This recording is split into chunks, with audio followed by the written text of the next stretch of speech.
Talaga naman. Alam mo, yung mga nagkakalat na mga una-una, sagutin ko yung tanong mo.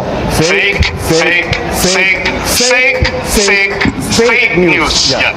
Habang tumatagal nga mga idol at habang palapit na ng palapit ang pagtatapos ng termino ng ating Pangulo sa 2028 na si Bongbong Marcos, ay dito naman mas lalong lumalakas ang pagsisira sa kanyang pangalan ng mga kritiko at ng mga DDS supporters laban sa ating Pangulo. Narito nga mga idol ang mga fake news na kung saan ay kumakalat na saan mang klase ng social media na sinasabi na ang ating Pangulo ay mayroong malubhang karamdaman at stage 4 cancer na di umano ang kanyang sakit.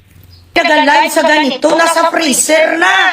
Ang presidente nyo, putang ina. Mga walang habas magmura, mga walang habas at respeto sa pagsabi ng masasama laban sa ating Pangulo na kung saan talagang ibinubuwis nila ang kanilang buhay para lamang siraan ang ating Pangulo at para suportahan ang mga politiko na kanilang sinasang-ayunan, at kahit pa nga mga idol ikasira ng kanilang pagkatao ay talagang hindi sila tumitigil para lamang ipakita sa kanilang sinusuportahan ng mga Duterte na sila ay kalaban ng gobyerno.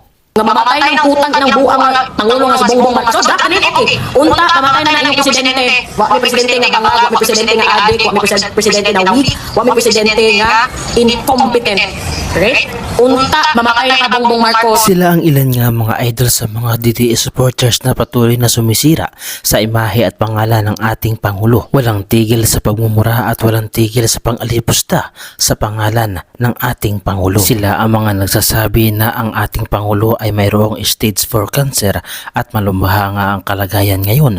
Subalit sinasabi rin ng mga ito na hindi na di umano nagpapakita ang ating Pangulo sa publiko, at ang ginagawa lamang di umano ng ating Pangulo ay gumagawa ng mga edited video para ipakita na malakas at buhay ang ating Pangulo. Ang mga taong ito nga mga idol ang patuloy na kumakalat o nagpapakalat ng mga fake news na kung saan ang ating mga kababayan ay naniniwala rin, at ang ilan sa atin ay nalilito kung ano ba ang katotohanan dahil sa mga malisisyosong mga tao na ito na nagpapakalat ng hindi makatotohanan at pawang paninira lamang ang ginagawa sa atin. At ngayon ngang araw ng kagitingan na idol ay nag-live ang ating Pangulo na kung saan ay kitang-kita naman na malakas ang ating Pangulo.